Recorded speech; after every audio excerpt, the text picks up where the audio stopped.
ഹരേ കൃഷ്ണ. എല്ലാവരും അൺമ്യൂട്ട് ചെയ്തിട്ടുണ്ട്. ചൊല്ലാൻ താല്പര്യമുള്ളവർ ചൊല്ലിക്കോളൂ. ശ്ലോകം ചൊല്ലിക്കോളൂ. ഹരേ കൃഷ്ണ. ഹരേ കൃഷ്ണ പ്രഭുജി.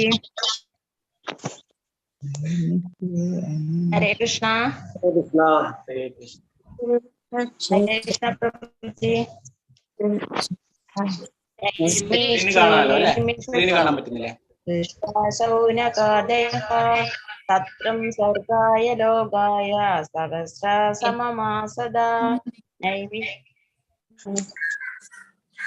നൈമിഷേക്ഷേത്രേ ഹിഷയ ശൗനകാദയഃ സത്രം സ്വർഗായ ലോകായ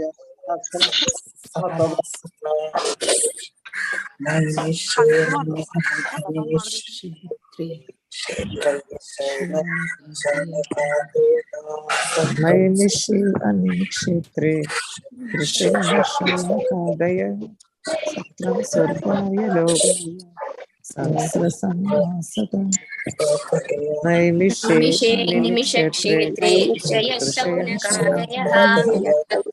സ്വർഗായ ലോകായ സഹസ്രസമാസദം നിമിഷക്ഷേത്രേ സത്രം സ്വർഗായ ലോകായ സഹസ്രസമാസദം സത്രം സ്വർഗായ ലോകായ സഹസ്രസമാസദം. ഹരേ കൃഷ്ണ പ്രഭു. ഹരേ കൃഷ്ണ.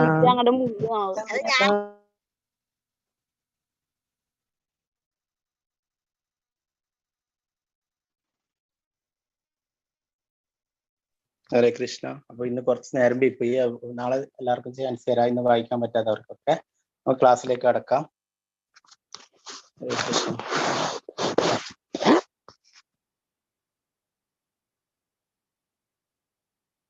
അധ്യായം 1 ശ്ലോകം 4. നൈമിഷേ അനിമിഷ ക്ഷേത്രേ ഋഷയ ശൗനകാദയ സത്രം സർഗായ ലോകായ സഹസ്രസമമാസദ. നൈമിഷേ നൈമിഷാരണ്യം എന്ന വനം, അനിമിഷ ക്ഷേത്രേ പ്രത്യേകിച്ചും വിഷ്ണു ഭഗവാനെ സവിശേഷ പ്രിയമുള്ള സ്ഥലം. വിഷ്ണു ഭഗവാൻ നിമിഷ നേരത്തേക്ക് പോലും ഹിമകൾ അടയ്ക്കാത്ത സ്ഥലം. ഋഷയ ഋഷിമാർ, ശൗനകാദയ ശൗനക ഋഷിയുടെ നേതൃത്വത്തിൽ, സത്രം യജ്ഞം, സർഗായ സർഗാരാധീയനായ ഭഗവാൻ, ലോകായ ഭഗവത് സമ്പർക്കത്തിൽ സദാ ഏർപ്പെട്ടുകൊണ്ടിരിക്കുന്ന ഭക്തർക്ക് വേണ്ടി, സഹസ്ര 1000 സമം സംവത്സരങ്ങൾ ആസദ നിർവഹിച്ചു.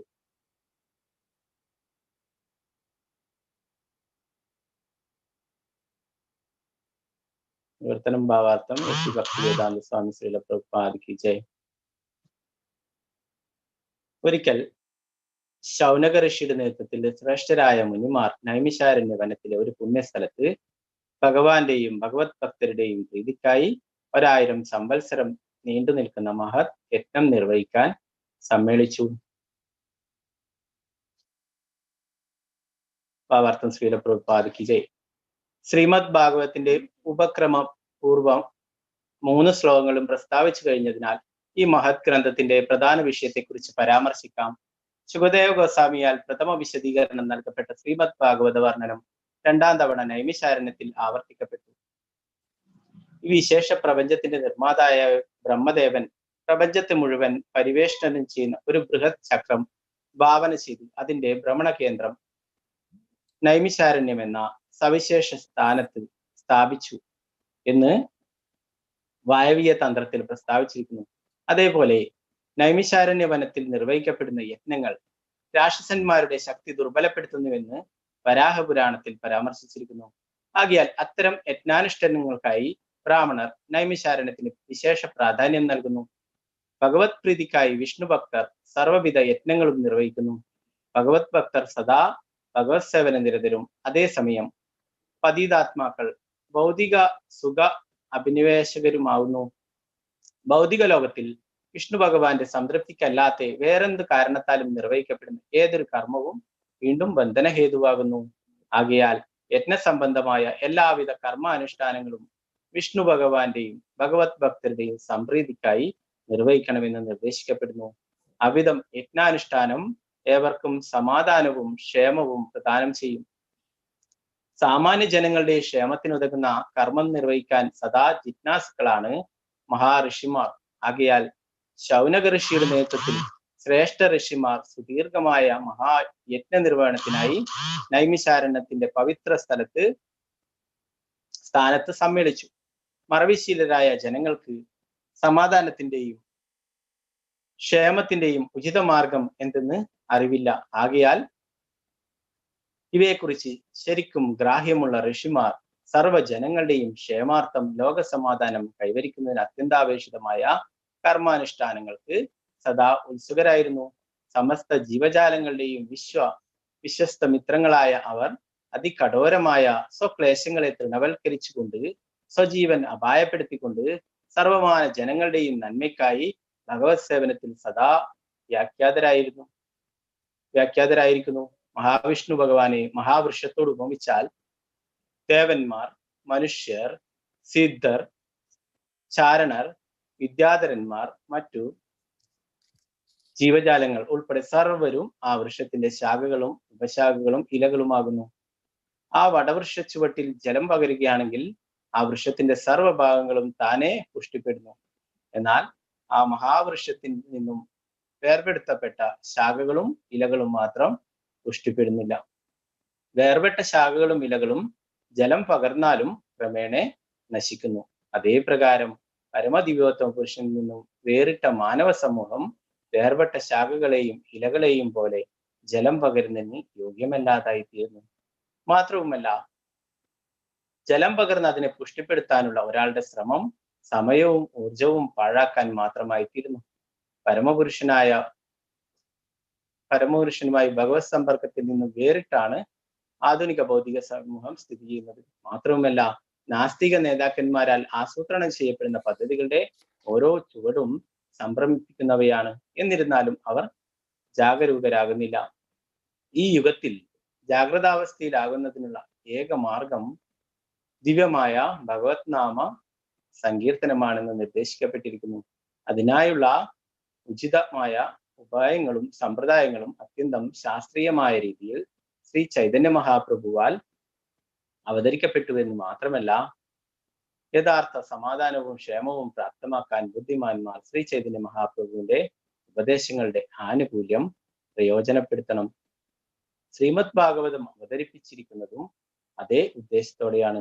അവയൊക്കെ സവിസ്തരം സുവ്യക്തമായി വരും അധ്യായങ്ങളിൽ പ്രതിപാദിച്ചിരിക്കുന്നു.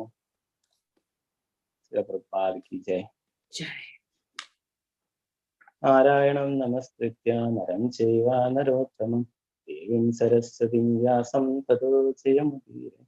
നഷ്ടപ്രായേഷു ഭദ്രേഷു നിത്യം ഭാഗവത സേവയ ഭഗവതേ ഉത്തമ ശ്ലോകേ ഭക്തിർഭവതി നഷ്ടി. മൂകം കരോതി വാചാലം പങ്കും ലംഘയതേ ഗിരിം കൃപാതമഹം വന്ദേ ശ്രീഗുരു ദീനദാരിണം പരമാനന്ദമാധവം ശ്രീ ചൈതന്യ ഈശ്വരം.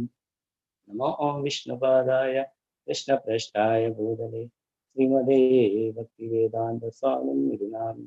നമസ്തേ സാരസ്വതേ ദേവേ ഗൗരവാണി പ്രചാരിണി നിർവിശേഷ ശൂന്യവാദി പാശാദ്യദേശധാരി. ശ്രീകൃഷ്ണ ചൈതന്യ പ്രഭു നിത്യാനന്ദ ശ്രീ അദ്വൈത ഗദാധര ശ്രീവാസാദി ഗൗരഭക്തവൃന്ദ.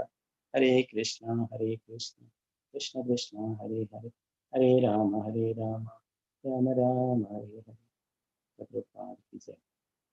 ഹരേ കൃഷ്ണ.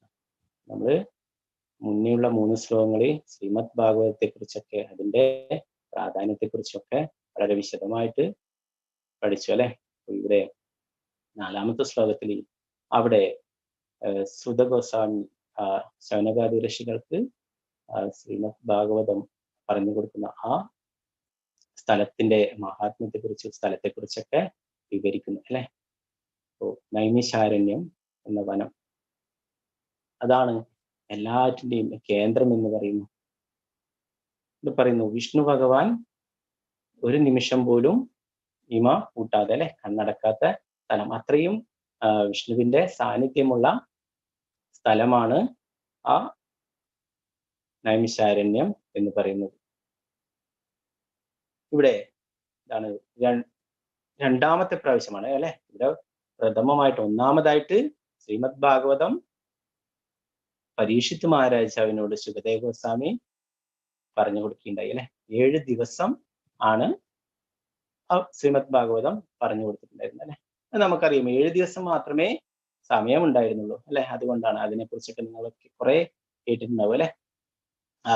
പരീക്ഷിത് മഹാരാജാവിന് ശാപം കിട്ടുക അല്ലെ, 7 ദിവസത്തിനുള്ളിൽ കർഷകന്റെ കടിയേറ്റ് മരിക്കും, അങ്ങനെയുള്ള ശാപം ലഭിച്ചത്. ആ പരീക്ഷിത് മഹാരാജാവിന് എന്താണ് ഏറ്റവും ഇനി അവസാനമായിട്ട് ചെയ്യേണ്ട ശ്രേഷ്ഠമായിട്ടുള്ള കാര്യം എന്താണ് അന്വേഷിച്ചാല് രാജ്യവും എല്ലാം ഉപേക്ഷിച്ച് വന്നപ്പോഴാണ് എന്താണ് ഈ ശുകദേവ ഗോസ്വാമിയിൽ നിന്ന് ശ്രീമദ് ഭാഗവതം കേൾക്കുകയുണ്ടായത്. 7 ദിവസം അല്ലെ. 7 ദിവസം മാത്രമേ സമയം ഉണ്ടായിരുന്നുള്ളൂ, അതുകൊണ്ടാണ് 7 ദിവസം ആക്കിയത് അല്ലെ. നമുക്കിന്ന് സപ്താഹങ്ങൾ 7 ദിവസമാണ് അല്ലെ. 7 ദിവസം നമുക്കൊക്കെ 7 ദിവസം മാത്രമാണോ? കുറെ സമയമുണ്ട്, എന്നാലും നമുക്ക് അതിനുള്ള എന്താണ് ഭഗവാന്റെ സേവനത്തിനായിട്ടുള്ള സമയമില്ല. ഭഗവാനെ കുറിച്ച് കേൾക്കാനായിട്ട് സത്കഥകൾ കേൾക്കാനായിട്ട് സമയം കുറവാണ് അല്ലെ. അപ്പൊ 7 ദിവസം കൊണ്ട് ചെയ്യുന്നു. അപ്പൊ ശ്രീല പ്രഭുപാദർ പറയുന്നു നിത്യം ഭാഗവത സേവയായി എപ്പോഴും നമ്മള് ശ്രീമദ് ഭാഗവതം കേൾക്കുകയും പാരായണം ചെയ്യുകയും ഒക്കെ വേണമെന്നാ പറയുന്നത്. അപ്പൊ ഭാഗവതം എന്ന് പറയുന്നത് ഭഗവാൻ തന്നെയാണ് നമ്മൾ പഠിച്ചു അല്ലെ. അപ്പൊ ഇവിടെ രണ്ടാമതായിട്ട് ആദ്യം ശുകദേവ ഗോസ്വാമിയിൽ നിന്നും പരീക്ഷിത് മഹാരാജാവ് കേൾക്കുകയുണ്ടായി അല്ലെ. അപ്പൊ ഇവിടെ രണ്ടാമത്തെ തവണ നൈമിഷാരണ്യത്തില് സൂതഗോസ്വാമി പരീക്ഷിത് മഹാരാജാവിന് ശുകദേവ ഗോസ്വാമി ശ്രീമദ് ഭാഗവതം പറഞ്ഞു കൊടുക്കുമ്പോൾ ധാരാളം ഋഷിമാരൊക്കെ ഉണ്ടായിരുന്നു, അതില് സൂതഗോസ്വാമിയും ഉണ്ടായിരുന്നു. അപ്പൊ ആ സൂതഗോസ്വാമിയാണ് പിന്നീട് ഇപ്പോഴും നൈമിഷാരണ്യത്തില് ശൗനകാദി ഋഷികൾക്ക് ശ്രീമദ് ഭാഗവതം പറഞ്ഞു കൊടുക്കുന്നു. അപ്പൊ ആ സ്ഥലത്തിന്റെ പ്രാധാന്യത്തെ കുറിച്ച് പറയുന്നു. ബ്രഹ്മദേവൻ പ്രപഞ്ചത്തെ മുഴുവൻ പരിവേഷണം ചെയ്യുന്ന ഒരു ബൃഹത് ചക്രം ഭാവന ചെയ്ത് അതിന്റെ ഭ്രമണ കേന്ദ്രം നൈമിഷാരണ്യം എന്ന സവിശേഷ സ്ഥാനത്ത് സ്ഥാപിച്ചു. അപ്പം എല്ലാറ്റിന്റെയും ആ ഭ്രമണ കേന്ദ്രമായിട്ട് നൈമിഷാരണ്യത്തെ എന്താണ് അത് തെരഞ്ഞെടുത്തു എന്ന് പറയുന്നത് അല്ലെ. അപ്പൊ എല്ലാവരും ബ്രഹ്മദേവൻ തെരഞ്ഞെടുക്കുകയാണെങ്കിൽ എല്ലാവരുടെയും സാന്നിധ്യം ഉണ്ടാവും അല്ലെ, എല്ലാ ദേവീദേവന്മാരുടെയും എല്ലാവരുടെയും. എന്താ പറയുന്നത്, ആ വിഷ്ണു ഭഗവാൻ തന്നെ അല്ലെ ഒരു നിമിഷം പോലും കണ്ണടക്കാത്ത സ്ഥലം, ഇമ ചിമ്മാത്ത സ്ഥലം എന്ന് പറയുന്നത് അല്ലെ. അപ്പോ നമ്മുടെയൊക്കെ കണ്ണിന്റെ പോളകൾ ഇങ്ങനെ അടഞ്ഞുകൊണ്ടേയിരിക്കും അല്ലെ, കൺപോളകൾ അടഞ്ഞുകൊണ്ടിരുന്ന ഭഗവാന്റെ ആ കൺപോളകൾ ഒരിക്കലും അടയാത്ത സ്ഥലം, അത്രയും ഭഗവാന്റെ സാന്നിധ്യമുള്ള സ്ഥലമാണ് അത് എന്ന് പറയുന്നത് അല്ലെ. നമ്മുടെ കൺപോളകൾ അടഞ്ഞുകൊണ്ട് അതിനെ കുറിച്ചാണ് ഗോപികമാർ ബ്രഹ്മാവിനോട് പറയുന്നു, ബ്രഹ്മാവിനെ കുറ്റപ്പെടുത്തുന്നുണ്ട്. എന്താണ് ഭഗവാനെ ഇങ്ങനെ അവർ കണ്ടുകൊണ്ടേയിരിക്കുമ്പോൾ പെട്ടെന്ന് നമ്മുടെ കൺപോളകൾ അടയും അല്ലെ. അപ്പൊ അവരുടെ കൺപോളകൾ അടയുമ്പോൾ പറയുന്നത് ബ്രഹ്മാവിനോട് പറയുന്നു, നിങ്ങൾ എന്തൊരു സൃഷ്ടിയാണ് ചെയ്തിട്ടുള്ളത്, ഞങ്ങൾക്ക് ഇങ്ങനെ കൺപോളകൾ അടയാത്ത രീതിയിൽ സൃഷ്ടിച്ചൂടെ ഞങ്ങളെയൊക്കെ എന്ന് പറയുന്നത്. എന്നാൽ ഭഗവാനെ എപ്പോഴും കണ്ടുകൊണ്ടിരിക്കുക എന്ന് പറയുന്നു. അപ്പൊ ബ്രഹ്മാവിനെ തന്നെ കുറ്റപ്പെടുന്നത് എന്താണ് ഇങ്ങനെയുള്ള സൃഷ്ടി, എന്തുകൊണ്ടാണ് ഭഗവാനെ സദാസമയം അവർക്ക് കാണണം. അപ്പൊ ആ ഒരു സെക്കൻഡിന്റെ ഒരു ചെറിയൊരംശം അപ്പോൾ കണ്ണടയുമ്പോൾ ഭഗവാനെ കാണാൻ സാധിക്കുന്നില്ല അല്ലെ. അപ്പൊ ഇവിടെ ഭഗവാനെ ഒരിക്കലും കൺപോളകൾ അടക്കുന്നില്ല. അപ്പൊ ഭഗവാന്റെ എന്താണ് ആ സാന്നിധ്യം സദാസമയവും ഉള്ള സ്ഥലമാണ്. പിന്നെന്താ പറയുന്നത്, നൈമിഷാരണ്യ വനത്തില് നിർവഹിക്കപ്പെടുന്ന യജ്ഞങ്ങളൊക്കെ രാക്ഷസന്മാരുടെയൊക്കെ ശക്തി ദുർബലപ്പെടുത്തും. ഇങ്ങനെയുള്ള യജ്ഞങ്ങൾ ചെയ്യുമ്പം രാക്ഷസന്മാരുടെ ശക്തിയൊക്കെ കുറഞ്ഞു വരും അല്ലെ. അതാണ് രാക്ഷസന്മാർ ഇങ്ങനെയുള്ള യജ്ഞങ്ങളൊന്നും ചെയ്യാൻ വിടാത്തത് അല്ലെ. പണ്ട് കാലത്ത് ഇങ്ങനെയുള്ള യജ്ഞങ്ങളൊക്കെ നടക്കുന്ന സ്ഥലങ്ങളിൽ അവർ പോയിട്ട് അശുദ്ധിയാക്കും, അവിടെ മലമൂത്ര വിസർജനം നടത്തും, അങ്ങനെ അതൊക്കെ അലങ്കോലമാക്കും അല്ലെ. അങ്ങനെ പലതരത്തിൽ അവിടെ രക്തമൊക്കെ ഇതാക്കും, അങ്ങനെ പലതരത്തിലും ദ്രോഹിക്കുമായിരുന്നു അല്ലെ. ഹരിനാമ സങ്കീർത്തനം ചെയ്യുമ്പോൾ ഈ കലിയുഗത്തില് ഹരിനാമ സങ്കീർത്തനം ചെയ്യുമ്പോഴും അങ്ങനെയുള്ള രാക്ഷസന്മാരും അസുരന്മാരും ഉണ്ടല്ലേ. ചൈതന്യ മഹാപ്രഭു സങ്കീർത്തനം ചെയ്യുന്ന ശ്രീവാസാങ്കണിൽ അവിടെ ശ്രീവാസാങ്കണിൽ ചൈതന്യ മഹാപ്രഭു, നിത്യാനന്ദ പ്രഭു അവരൊക്കെ നൃത്തം ചെയ്യുന്ന ആ സങ്കീർത്തനം ചെയ്യുന്ന അവിടെ ശ്രീവാസ് പ്രഭുവിനെ, ശ്രീവാസ് ഠാക്കൂറിനെ മോശക്കാരനായിട്ട് ചിത്രീകരിക്കാനായിട്ട് അവിടെ എന്താണ് കാളിക്ക് നിവേദിക്കുന്ന ആ സാധനങ്ങളൊക്കെ അവിടെ കൊണ്ട് വെക്കുകയുണ്ടായി. അപ്പോൾ അങ്ങനെയുള്ള മാംസവും മദ്യവും അതൊക്കെ വെച്ചിട്ട് ഇങ്ങനെയുള്ള എന്താണ് രാത്രി കാലങ്ങളിൽ അവിടെ സങ്കീർത്തനങ്ങൾ ചെയ്തിരുന്നു. അപ്പോൾ ഇവിടെ നടക്കുന്നത് ഇങ്ങനെയൊക്കെയുള്ള കാളി പൂജയാണ്, ഇങ്ങനെയുള്ള പ്രവൃത്തികളാണ് എന്ന് മറ്റുള്ളവരെ കാണിക്കാനായിട്ട് അവിടെ ആ ശ്രീവാസാങ്കലിന്റെ മുറ്റത്ത് അവിടെയുള്ള ആൾക്കാർ ആ സങ്കീർത്തനം ചെയ്യുന്നതിൽ അവരോട് പകയുള്ള ആൾക്കാർ അവർ കൊണ്ടുപോയിട്ട് ഇങ്ങനെയുള്ള കാര്യങ്ങളൊക്കെ അവിടെ ഇടുകയുണ്ടായി. എന്നാലേ അവർക്കൊക്കെ ചൈതന്യ മഹാപ്രഭുവിന്റെ ശിക്ഷ ലഭിക്കുകയുണ്ടായി. എന്താണ് ആ ഭഗവത് ഭക്തന്മാരുടെ ഭഗവാന്റെ തിരുനാമത്തോട് എന്താണ് അപരാധം ചെയ്യുന്നല്ലേ. അപ്പോ അതുപോലെ ഇന്നും കാണാം അല്ലെ. ശ്രീലപ്രഭുപാദരുടെ കാര്യം, ശ്രീലപ്രഭുപാദർക്ക് ധാരാളം ആൾക്കാർ ശ്രീലപ്രഭുപാദരുടെ ആ സങ്കീർത്തന പ്രസ്ഥാനത്തെ എന്താണ് തടസ്സപ്പെടുത്താനായിട്ട് ധാരാളം ആൾക്കാർ ശ്രമിച്ചിട്ടുണ്ട്. അപ്പോൾ ഇന്നത്തെ കാലത്ത് നമുക്ക് കാണാം എന്താണ് നഗര സങ്കീർത്തനം ചെയ്യുന്നത്. അങ്ങനെയുള്ള നമ്മളിപ്പം എന്താണ് ബംഗ്ലാദേശിലും അവിടെയൊക്കെ ഭക്തന്മാരെയൊക്കെ ദ്രോഹിക്കുന്നതും അല്ലെ, ക്ഷേത്രങ്ങളൊക്കെ ആക്രമിക്കുന്നതും എന്താണ് അവർക്ക് ഇങ്ങനെയുള്ള ഹരിനാമങ്ങൾ ചെയ്യുമ്പോൾ എന്താണ് അവരുടെ ആ നാമസങ്കീർത്തനം ചെയ്യുമ്പോൾ അവരുടെ ആസുരികമായിട്ടുള്ള ശക്തിയൊക്കെ കുറഞ്ഞു വരും അല്ലെ. അപ്പൊ അത് അവർക്ക് സഹിക്കില്ല അല്ലെ. അപ്പോ അതുപോലെ ഇവിടെ പറഞ്ഞ നൈമിഷാരണ്യവനത്തില് ചെയ്യുന്ന യത്നങ്ങളൊക്കെ രാക്ഷസന്മാരുടെ ശക്തി കുറക്കും. അപ്പൊ അതും ഒരു കാരണമാണ്. പിന്നെ നമ്മൾ ഭഗവത്ഗീതയിലൊക്കെ പഠിച്ചു അല്ലെ, നമ്മൾ ചെയ്യുന്ന യത്നങ്ങളൊക്കെ ആർക്ക് വേണ്ടിയിട്ടുള്ളതാണ് അല്ലെ, ഭഗവാനെ സംതൃപ്തനാക്കാനായിട്ടുള്ളതാണ് അല്ലെ. എന്താണ് നമ്മൾ പഠിച്ചു ഭോക്താരാം യജ്ഞതമസം സർവ്വലോകമായി, എല്ലാറ്റിന്റെയും ഭോക്താവ് പരമമായ ആസ്വാദകൻ ഭഗവാനാണ് അല്ലെ. നമ്മളെല്ലാം ഭഗവാനെ വേണ്ടി സമർപ്പിച്ച് ചെയ്യണം അല്ലെ. 9 നമ്മൾ പഠിച്ചു 9-ാം ചാപ്റ്ററിൽ 27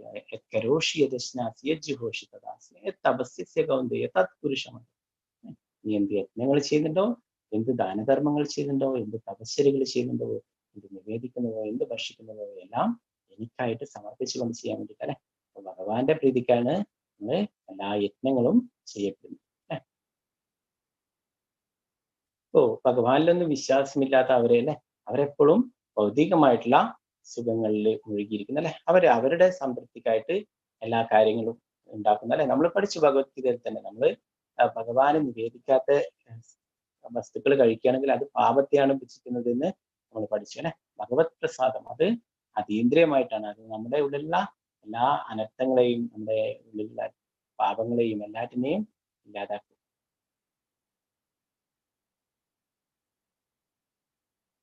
ഭഗവാനെ സംതൃപ്തനാക്കാതെയല്ലാതെ വേറെ എന്ത് കാരണത്താൽ നിർവഹിക്കുന്ന കർമ്മമൊക്കെ വീണ്ടും ബന്ധന കാരണമാകുന്നു അല്ലെ. നമ്മൾ ഫലം ഉദ്ദേശിച്ചിട്ട് അങ്ങനെ ചെയ്യുന്ന കാര്യങ്ങളൊക്കെ നമ്മൾ വീണ്ടും ഇവിടെ ബന്ധിക്കപ്പെടുന്നു, ബന്ധനത്തിലാക്കുന്നു.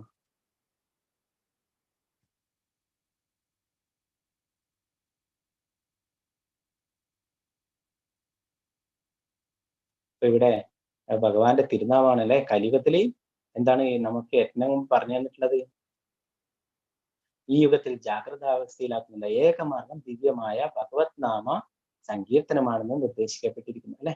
അപ്പൊ ഇവിടെ ഇങ്ങനെയുള്ള വലിയൊരു യജ്ഞം സംഘടിപ്പിച്ചല്ലേ, എന്തിനു വേണ്ടിയിട്ടാണ്? എല്ലാവരുടെയും, അവർക്ക് ആ ശൗനകാദി ഋഷികൾക്ക് വേണ്ടിയിട്ടല്ല അല്ലെ, ലോകം മുഴുവനുള്ള എല്ലാവർക്കും വേണ്ടിയിട്ടാണ് ഇങ്ങനെയുള്ള യജ്ഞം സംഘടിപ്പിച്ചത് അല്ലെ. ആയിരക്കണക്കിന് വർഷം അല്ലെ ആ യജ്ഞം ഉണ്ടായത്. അപ്പോൾ ഏറ്റവും വലിയ യജ്ഞം എന്ന് പറയുന്നത് ഈ കലിയുഗത്തിലെ തിരുനാമ സങ്കീർത്തനമാണ് അല്ലെ. ശ്രീമദ് ഭാഗവതത്തിലെ ആ പരിശുദ്ധ മഹാരാജാവിനെ ശുകദേവ ഗോസ്വാമി പറഞ്ഞു കൊടുക്കുന്ന അല്ലെ 12:3:51 പറയുന്നു, കലോർദോഷ നിധേ രാജൻ അസ്ത്യേകോ മഹാഗുണ കീർത്തന ഏവ കൃഷ്ണസ്യ മുക്തസംഗം പരം രചി. ഈ കലിയുഗം അത്യന്തം ദോഷങ്ങൾ നിറഞ്ഞതാണ് രാജാവേ, എങ്കിലും ഒരേ ഒരു നല്ല കാര്യം മാത്രമുണ്ട് അല്ലെ.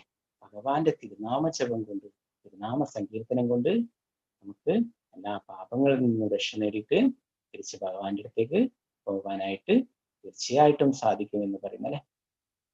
അപ്പോ അതുകൊണ്ട് തന്നെ ഇവിടെ ചെയ്യേണ്ടതായിട്ടുള്ള യത്നം എന്ന് പറയുന്നത് ഭഗവാന്റെ തിരുനാമജപം, ഭഗവാനെ കുറിച്ച് കേൾക്കുക അല്ലെ, ഭഗവാന്റെ ഭാഗവത ശ്രവണം അല്ലെ, ഭാഗവതം മറ്റുള്ളവർക്ക് പറഞ്ഞു കൊടുക്കുക. അതാണ് ഇവിടെ എന്താണ് നിർവഹിക്കപ്പെടുന്നത്. അതാണ് ഏറ്റവും വലിയ യത്നം എന്ന് പറയുന്നത് അല്ലെ. ഭഗവാന്റെ ആ സത്കഥകള് കീർത്തിക്കുക അല്ലെ, അത് ശ്രവിക്കുക, കേൾക്കുക. ഇവിടെ ചൈതന്യ മഹാപ്രഭു നമുക്ക് ഈ നാമസങ്കീർത്തനം എല്ലാവർക്കും എളുപ്പമാക്കി തന്നു അല്ലെ. ആർക്കും എന്താണ് ഭഗവത്ഗീതയിൽ ഭഗവാൻ എന്താണ് ഭഗവാന്റെ സറണ്ടർ ആയിട്ട് പറയുന്നത് അല്ലെ. സർവധർമ്മ പരിത്യജ മാമേകം ശരണം പ്രജാഹന്തം സർവപാപേക്കും മോക്ഷയിഷ്യാമി മാംസ. ഭഗവാന്റെ അടുത്ത് സറണ്ടർ ആകാനായിട്ട് ശ്രീകൃഷ്ണ ഭഗവാൻ പറയുന്നു അല്ലെ. അപ്പൊ നമ്മൾ ഭഗവത്ഗീതയിലൂടെ കുറെ കാര്യങ്ങളൊക്കെ പഠിച്ചു അല്ലെ. എന്നാൽ ഇത് ആരും ജീവിതത്തിൽ ആചരിക്കുന്നില്ല. ചൈതന്യ മഹാപ്രഭു തന്നെ സാക്ഷാൽ ശ്രീകൃഷ്ണ ഭഗവാൻ തന്നെയാണെന്ന് നമ്മൾ പഠിച്ചു അല്ലെ.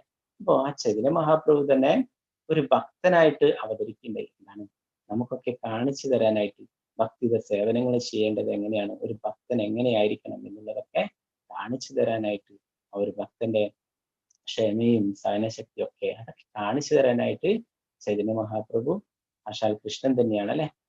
നമുക്കൊക്കെ നമ്മൾ പഠിച്ചു അനേകം ശാസ്ത്രങ്ങളിൽ അല്ലെ. കന്ദപുരാണം, വരാഹപുരാണം, ശ്രീമദ് ഭാഗവതത്തിൽ തന്നെ പറയുന്നുണ്ട് അല്ലെ. കൃഷ്ണവർണം തുഷാകൃഷ്ണം സംഘോപാംഗാസ്ത്ര ഭാഷകം യജ്ഞ സങ്കീർത്തനപ്രായേജന്തി സുമേധസ അല്ലെ. 15:32 പറയുന്നു.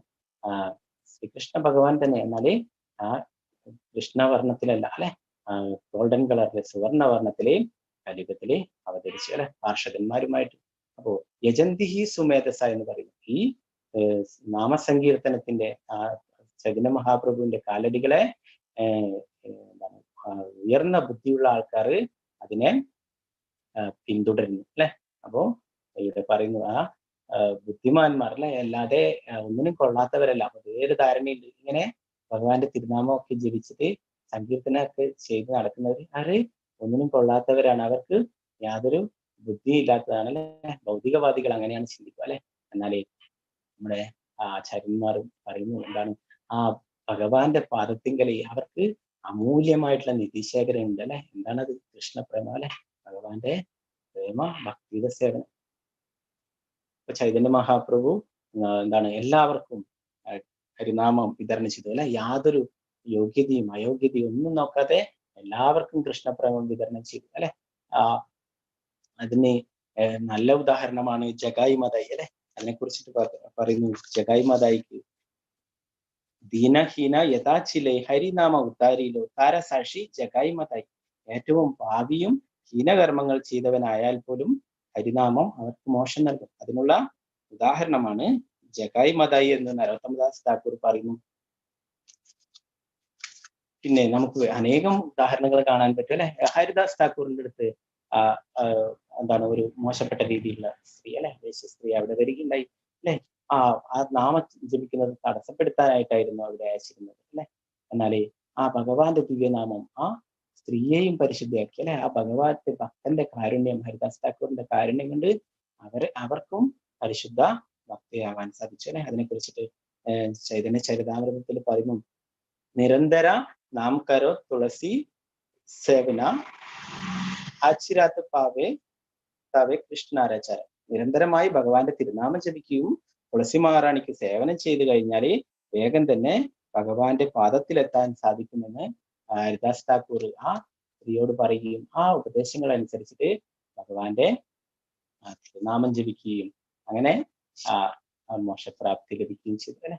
അപ്പോ അങ്ങനെ എന്ത് ഹരിനാമത്തിന് എത്ര പാപിയായാലും പോലും അതിനെ അവരെയൊക്കെ ശുദ്ധീകരിക്കാനുള്ള എന്താണ് ശക്തി തിരുനാമത്തിനുണ്ട് അല്ലെ.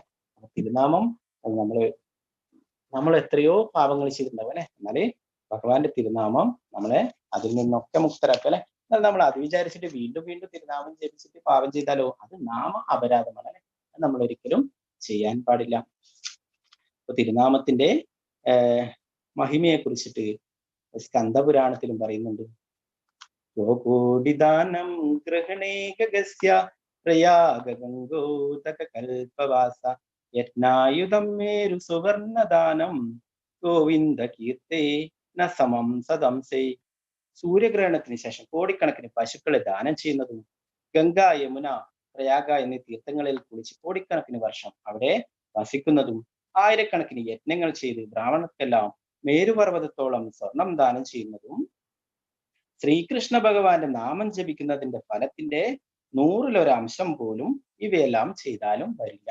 അപ്പോ എത്ര വലിയ യജ്ഞങ്ങൾ ചെയ്താലും ഇതൊന്നും എന്താണ് ഭഗവാന്റെ തിരുനാമം ജപിക്കുന്നതിന്റെ ഒരു 100-ൽ 1 അംശം പോലും ആവില്ല എന്ന് ഇവിടെ സ്കന്ദപുരാണത്തിൽ പറയുന്നു. അതുപോലെ തന്നെ നാമത്തിന്റെ മഹിമയെ കുറിച്ചിട്ട് ബ്രഹ്മാണ്ഡ പുരാണത്തിലും പറയുന്നുണ്ട്.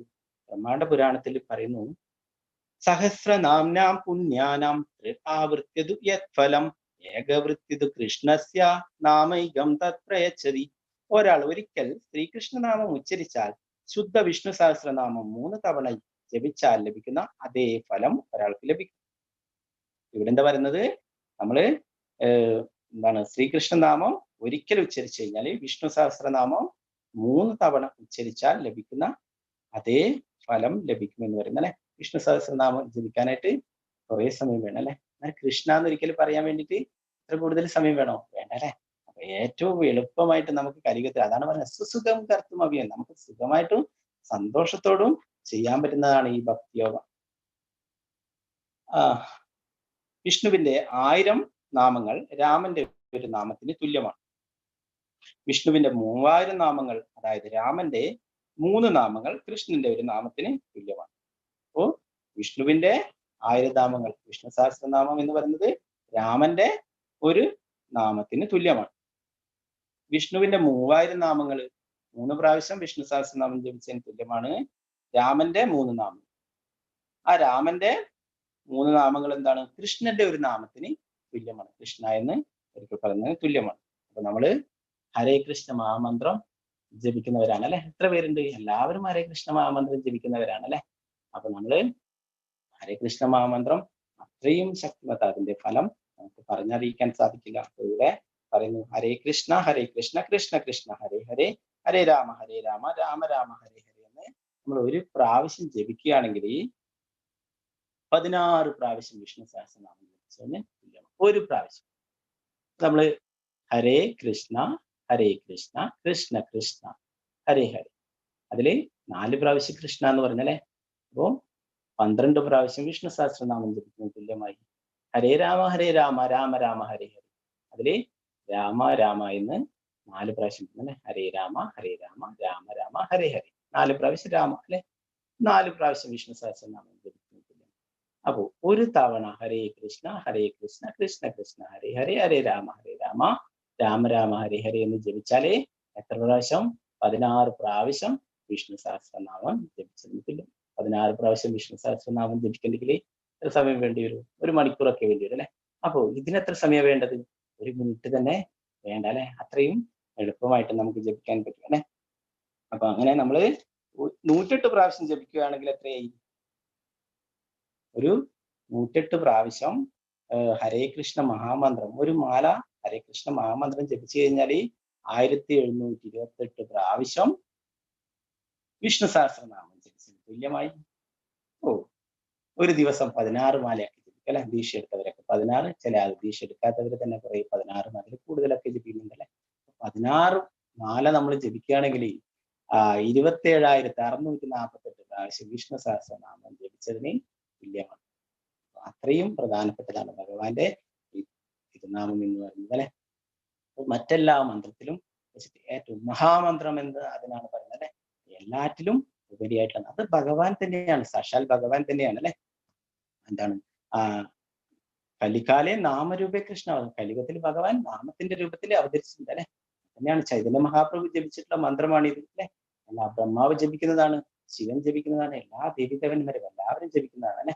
നമ്മളും എപ്പോഴും ഭഗവാന്റെ തിരുനാമം ജപിക്കുക അല്ലെ.